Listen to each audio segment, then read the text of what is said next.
We got some breaking news to start SportsCenter tonight. Senior NBA insider Shams Charania joining us now from Vegas. Shams, you have a wild story in Vegas featuring former teammates. What exactly happened?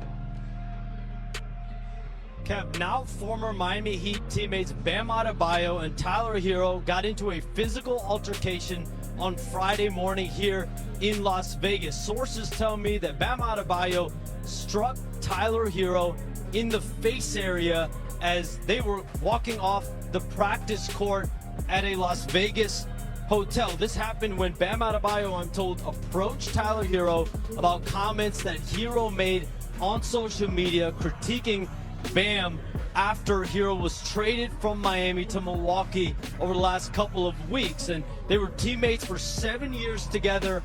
And we know over the last couple years, Herro's name has been in trade talks. But after some social media comments, Bam Adebayo, I'm told, approached Tyler Herro on it. That's when they got into a confrontation, a back and forth that culminated in Bam Adebayo striking Tyler Herro. Shams, are you hearing anything about injuries sustained in this fight by Tyler Herro?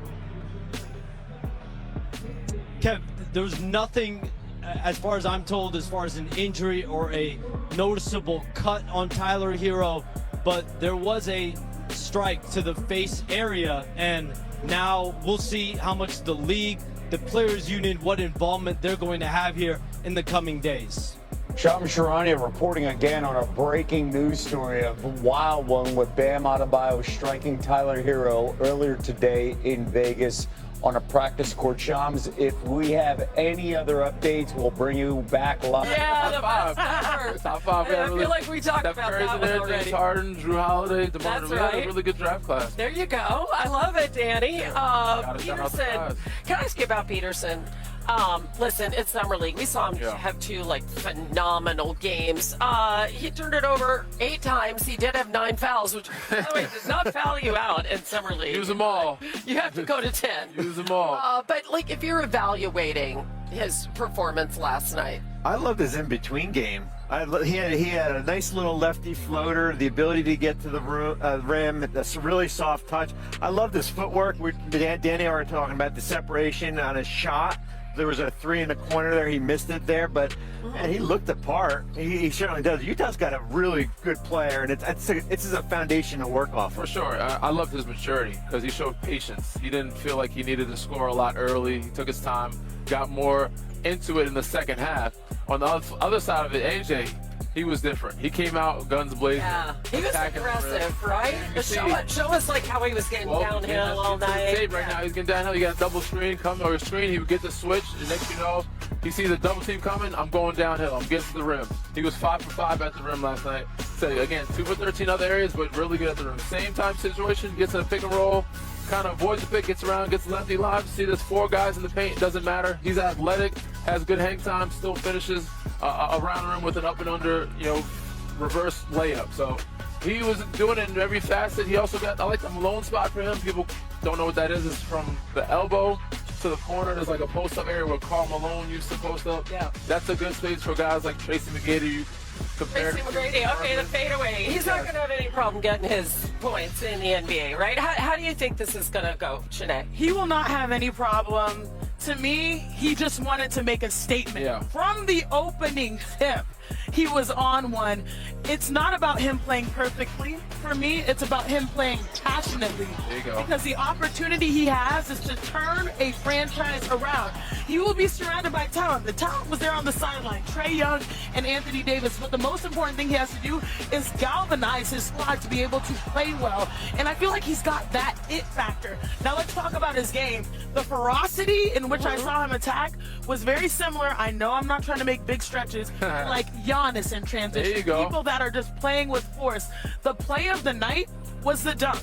Yeah. Because there were multiple defenders around him. He split through. It's almost like what is And it? got Didn't fouled, see too, you? yeah. Got With the fouled. Red Sea. Yeah, he didn't see you. Like, what is it, the John Cena? Like, I don't see Yeah. When he's playing like that, it's like those are those unguardable plays. Now, I'm excited for the future. Over 5 from 3, we don't care about it. Yeah. Summer League. Work when on he it. adds that to his game, this man will be different. Yeah, because and you have Trae Young watching, right? And you have Anthony Davis watching. I mean, what must they be thinking about what this is all going You to know, mean? they must be thinking that we can play through A.J. DeBonsa, that we can put the ball in his hands and we can basically spread out the offense with certainly maybe Trae Young in the corner and we can post up AD. I loved, as Chene said, the ability to get downhill at his best in getting to the rim. 5 of 6 on attempts, 1 of 8 on jumpers, right? Which is still a work in progress. But I throw a lot of that out the window. Certainly first come. And as we said, 1 turnover.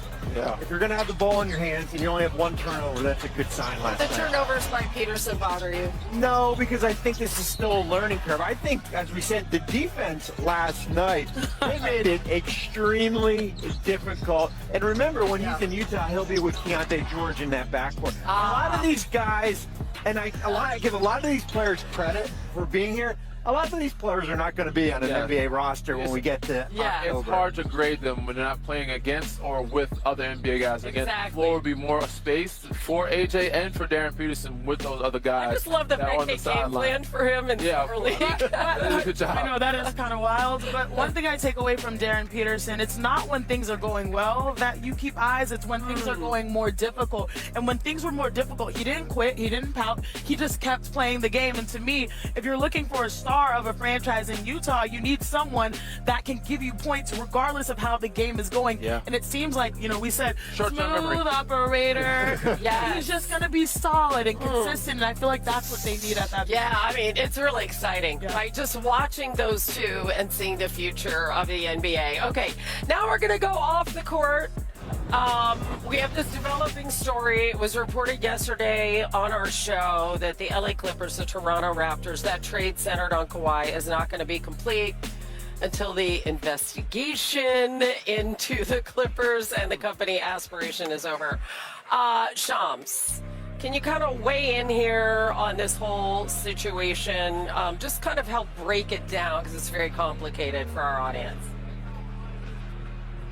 Hey, now I'm told that both the Raptors and the Clippers are confident and believe and expect that at the end of this investigation into potential salary cap circumvention to the Clippers and Kawhi Leonard, that this trade will go through. And both teams, there's a sense of urgency from them on an investigation outcome that has continued on here for 10 months.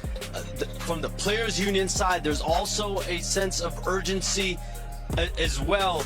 And listen, the NBA, for its part, has made it clear that results from the law firm independently is still weeks away. And at the crux of this, the delay in a trade being completed is because the Raptors would assume the risk of any potential discipline to Kawhi Leonard. That does not mean that there will be discipline for Leonard, but if he is implicated in any way in this, you're looking at fine, suspension, you're looking at potential voiding of contract, and that would have a result to the potential trade value of Kawhi Leonard. But Hannah, throughout the month of June, multiple trades, multiple teams, Minnesota, Detroit, Miami, as well as Toronto, were exploring possibilities of a Kawhi Leonard deal, and neither of them operated with any type of restriction toward any type of deal getting through. And so now, 10 days into July, business has been halted for both sides, the Clippers and the Raptors, and 3 players in Kawhi Leonard, Brandon Ingram, and Grady Dick now in limbo. Can I just